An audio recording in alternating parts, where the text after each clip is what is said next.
எல்லாரும் இங்க வந்ததுக்கு ரொம்ப ரொம்ப நன்றி. Thank you so much. என்னப்பா பண்ணும் தமிழ்ல பேசணுமா? வந்த சரிம்மா. ஏய் உன்னை பார்த்தா அந்த சிம்பு கூட வர மாதிரியே இருக்கு. சரி ஓகே.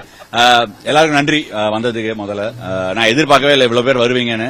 நான் அப்படியே குவாய்ட்டா வந்து மேல வீட்டுல போய் உட்காந்துக்கலாம் ரிலாக்ஸா நினைச்சிட்டு வந்தேன். But made my day. Thank you. இவ்வளவு வருஷமா டெஸ்ட் கிரிக்கெட் விளையாடிட்டு இந்த மாதிரி ஒரு லாஸ்டா இந்த மாதிரி ஒரு 2011 வேர்ல்ட் கப் முடிச்சுட்டு வரும்போது இருந்தது அதே feeling. So you go down the same memory lane. அதிலே திருப்பி நடந்து வரும். அதான் இதுல தமிழ்ல மாத்தி இன்னும் நான் சொல்றேன். For what? To retire from it. No, actually, I mean, it's not.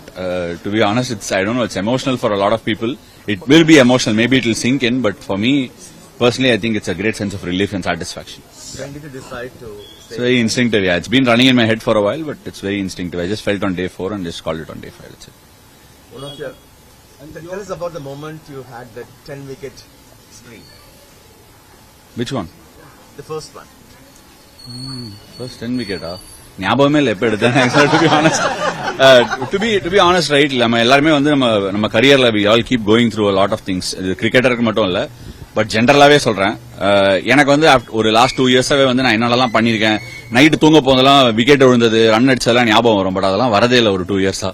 So அதுவே ஒரு கிளியர் இண்டிகேஷன் தட் நம்ம வந்து அடுத்த பாதைக்கு போனோம் அப்படிங்கிறதுக்கு. சோ என்ன பொறுத்த வரைக்கும் அவ்வளவு பெரிய முடிவு இல்ல, நம்ம அடுத்த பாதைக்கு தான் போறோம். we are not done with anything. Wanted to become the captain to lead the team. என்னங்க? To lead the Indian team as a captain. இனிமே முடியாது. இல்ல, பட் அவ்வளவுதான். எனக்கு ஒன்னும் ரிக்ரெட் இல்ல. I have zero regrets. அந்த மாதிரிலாம் வந்து நான் நிறைய பேரை பாத்திருக்கேன், டிஸ்டன்ஸ்ல இருந்து பாத்திருக்கேன், ரிக்ரெட்ஸோட இருப்பாங்க. அந்த மாதிரி ஒரு லைஃப் வாழறதுக்கு நான் தயாரில்ல. எனக்கு ரிக்ரெட்ஸே கிடையாது.